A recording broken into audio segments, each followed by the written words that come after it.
Hi friends, அஸ்ஸலாமு அலைக்கும். எல்லோரும் நல்லா இருக்கீங்களா? நாங்கள் ரொம்பவே நல்லாயிருக்கோம். இன்றைக்கி வீடியோவில் நம்ம கேக் ரெசிபி தான் செய்ய போகிறோம்.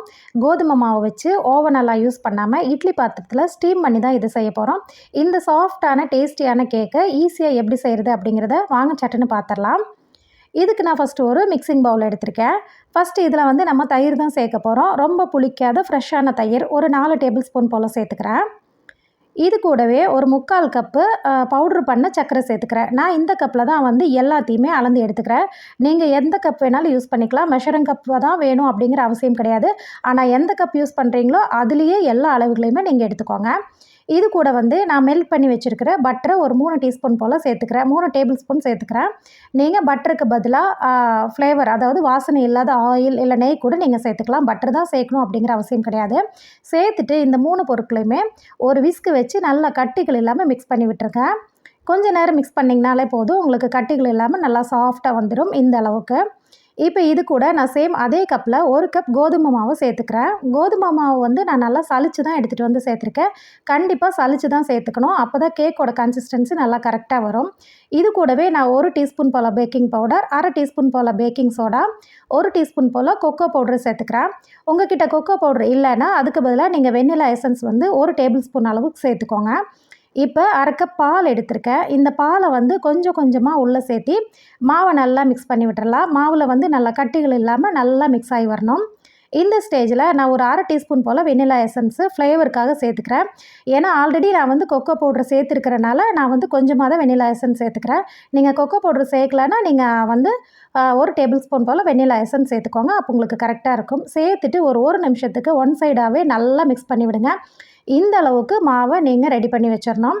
இப்போ இதை நம்ம பேக் பண்ணுறதுக்கு ரெடி பண்ணிடலாம். அதுக்கு நான் இந்த மாதிரி வெசல் தான் எடுத்திருக்கேன். உங்ககிட்ட ஒரு டிஃபன் பாக்ஸ் அந்த மாதிரி எது இருக்கோ எடுத்துக்கோங்க. இல்லை கேக் டின் இருந்தால் அதை கூட நீங்கள் எடுத்துக்கலாம். இதுக்குள்ளே உங்ககிட்ட பட்டர் பேப்பர் இருந்ததுன்னா நீங்கள் அந்த பட்டர் ஷீட்டை நீங்கள் உள்ளே வச்சிடலாம். பட்டர் ஷீட் இல்லைன்னா இந்த மாதிரி நெய் இல்லைன்னா பட்டர் இல்லைன்னா ஆயில் ஏதாவது ஒன்று இந்த மாதிரி நல்லாவே ப்ரஷ் வச்சு எல்லா பக்கம் ஸ்ப்ரெட் பண்ணுற மாதிரி பண்ணி விட்டுருங்க. பண்ணிவிட்டு நான் கோதுமை மாவு கொஞ்சமாக எடுத்து இதுக்குள்ளே சேர்த்துக்கிறேன். சேர்த்துட்டு எல்லா பக்கம் ஸ்ப்ரெட் பண்ணி விட்டுருங்க.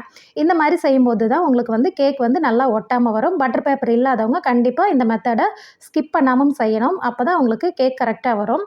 இப்போ இந்த அளவுக்கு ரெடி பண்ணி வச்சுட்டு நம்ம ஆல்ரெடி ரெடி பண்ணி வச்சுருக்கிற மாவை உள்ளே சேர்த்துடலாம். மாவு உள்ளே சேர்க்கும் போதே உங்களுக்கு தெரியும் மாவை நீங்கள் கரெக்டான கன்சிஸ்டன்சியில் மிக்ஸ் பண்ணியிருக்கீங்களான்னு. இந்த மாதிரி மடங்கி மடங்கி விழுகும்.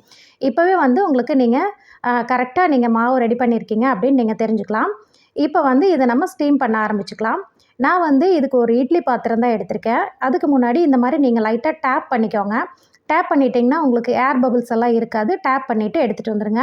நான் ஆல்ரெடி இட்லி பாத்திரத்தில் தண்ணி வச்சு கொதிக்க வச்சு இப்போ மீடியம் ஃப்ளேமில் வச்சுருக்கேன். இதுக்குள்ளே ஒரு ஸ்டாண்டு வச்சுருங்க. ஸ்டாண்டு வச்சுட்டு நம்ம எடுத்து வச்சுருக்கிற ஊற்றி வச்சுருக்கிற மாவை நாம் அப்படியே உள்ளே வச்சுட்டு ஒரு மூடி போட்டு க்ளோஸ் பண்ணிக்கலாம். அதுக்கப்புறம் நம்ம எப்போ மாதிரி இட்லி பாத்திரத்தோட மூடி இல்லாமல் இந்த மாதிரி கிளாஸ் லிட்டு போட்டு க்ளோஸ் பண்ணிவிடுங்க. க்ளோஸ் பண்ணிவிட்டு கரெக்டாக ஒரு 35லேருந்து 45 minutes medium to low flame, high ஃப்ளேம்லேயும் நீங்கள் வைக்கக்கூடாது, ரொம்ப லோ ஃப்ளேம்லேயும் வைக்கக்கூடாது. மீடியம் டு லோ ஃப்ளேமில் வச்சுட்டு அப்படியே விட்டுருங்க. அடிக்கடி நீங்கள் தண்ணி இருக்கான்னு மட்டும் செக் பண்ணிக்கோங்க. இப்போ ஒரு 35 நிமிஷம் ஆயிடுச்சு. நான் இந்த மாதிரி ஒரு ஃபோர்க்கு வச்சு குத்தி பார்க்குறேன். லைட்டாக ஒட்டிக்கிட்டு வருது. இந்த மாதிரி ஒட்டாமல் நமக்கு வரணும். ஒட்டிக்கிட்டு வந்ததுன்னா நம்ம இன்னும் ஒரு 5 நிமிஷம் எக்ஸ்ட்ரா விட்டு எடுக்கணும். நான் பாருங்கள் ஒரு 5 நிமிஷத்துக்கு போல் எக்ஸ்ட்ரா விட்டுருக்கேன். அதாவது 45 மினிட்ஸுக்கு அப்புறம் நான் ஸ்டவ் ஆஃப் பண்ணி கீழே இறக்கி வச்சுட்டு இந்த மாதிரி ஒரு நைஃப் வச்சு குத்தி பார்க்குறேன். இப்போ கரெக்டாக ஒட்டாமல் வந்திருக்கு. இப்போ இதை இப்படியே நம்ம ஆற விட்டுறணும். இப்போ நான் ஒரு 1/2 ஹவருக்கு மேலே ஆகிடுச்சு. நல்லா ஆற விட்டு எடுத்துகிட்டு வந்திருக்கேன். இதை ஒரு கத்தி வச்சு நீங்கள் சைடு எல்லாத்தையும் எடுத்து விட்டுருங்க. ஆல்ரெடி கேக் பவுலை விட்டு தான் இருக்குது. இருந்தாலும் இந்த மாதிரி கத்தி வச்சு நீங்கள் எடுத்து விட்டுட்டு நீங்கள் கவுத்திக்கோங்க. அப்போ உங்களுக்கு கேக் நல்லா சாஃப்டாக வந்துடும். எங்கேயுமே ஒட்டாது. லைட்டாக மேலே டேப் பண்ணி விடுங்க. இப்போ பாருங்கள் உங்களுக்கு நல்ல சூப்பரான கேக் வந்துடுச்சு. எங்கேயுமே ஒட்டலை பாருங்கள். பாத்திரத்தில் நம்ம பட்டர் பேப்பர் எதுவுமே நம்ம போடலை. இருந்தாலுமே ரொம்ப சாஃப்டாக நல்லா வந்திருக்கு. இப்போ நம்ம இதையே முன்னாடி பக்கமாக திருப்பி வச்சிடலாம். இதை இப்படியே கூட நீங்கள் சாப்பிட்லாம். பட் கேக்னாலே நம்ம மேலே பார்க்குறக்கு ரொம்ப அழகாக இருக்கணும். மேலே ஒரு டாப்பிங்ஸோ இல்லை டெக்கரேட் ஏதாவது பண்ணும்போது பார்க்குறக்குமே நல்லா ஷைனிங்காக இருக்கும், கலர்ஃபுல்லாகவும் இருக்கும். அதுக்காக நான் சாக்லேட் சிரப் தான் இன்றைக்கி எடுத்திருக்கேன். உங்ககிட்ட சாக்லேட் சிரப் இல்லைன்னா நார்மலாக வாங்குகிற நம்ம டைரி மில்க் சாக்லேட் இருக்கும் இல்லைங்களா, அதை ஒரு பாத்திரத்தில் வச்சுட்டு ஹீட் பண்ணிங்கன்னா அது நல்லா மெல்ட் ஆகிடும். மெல்ட் ஆனவுடனே இந்த மாதிரி மேலே அப்ளை பண்ணிக்கோங்க. இந்த மாதிரி நீங்கள் சாக்லேட் சிரப் அப்ளை பண்ணும்போது உங்களுக்கு வந்து கேக்கில் வந்து அந்த ஸ்வீட் வந்து நல்லா பேலன்ஸ் பண்ணி என்ஹான்ஸ் பண்ணி கொடுக்கும். சாப்பிடும்போது டேஸ்ட் ரொம்பவே நல்லாயிருக்கும். இந்த மாதிரி எல்லா இடத்துலையுமே நல்லாவே ஒரு கோட்டிங் கொடுத்த மாதிரி கொடுத்து நல்லா ஈவனாக அப்ளை பண்ணிக்கோங்க. நான் வந்து கொஞ்சமாக பாதாம் எடுத்து அது நம்ம கேரட் எல்லாம் துருவோம் இல்லைங்களா, அதில் வந்து நான் துருவி இந்த மாதிரி ஸ்க்ராப் பண்ணி எடுத்து வச்சுருக்கேன். இதை மேலே வந்து டெக்கரேட்டிங்காக நான் சேர்த்துக்கிறேன். என்ன வேணும்னாலும் நீங்கள் சேர்த்துக்கலாம். ஜெம்ஸ் மிட்டாய் அந்த மாதிரி என்ன வேணாலும் நீங்கள் சேர்த்துக்கலாம். இது கூடவே வீட்டில் குட்டீஸ்க்கு சாப்பிட்றதுக்காக வச்சுருக்கிற சாக்லேட்டையுமே நான் சென்டரில் வச்சுக்கிறேன். இப்போ பாருங்கள், பார்க்குறதுக்கே ரொம்ப ரொம்ப அழகாக இருக்குது. இந்த மாதிரி கொடுக்கும்போது கண்டிப்பாக குட்டீஸ் வேண்டான்னு சொல்ல மாட்டாங்க. அதே மாதிரி இது கோதுமை மாவில் செஞ்சுருக்கிறனால உங்களுக்கு ரொம்பவே ஹெல்த்தும் கூட. இதே அளவுகளில் கோதுமை மாவை வச்சு நீங்களும் உங்கள் வீட்டில் ட்ரை பண்ணி பாருங்கள். சர்க்கரைக்கு பதிலாக நாட்டு சர்க்கரை கூட யூஸ் பண்ணி நீங்கள் செய்யுங்க.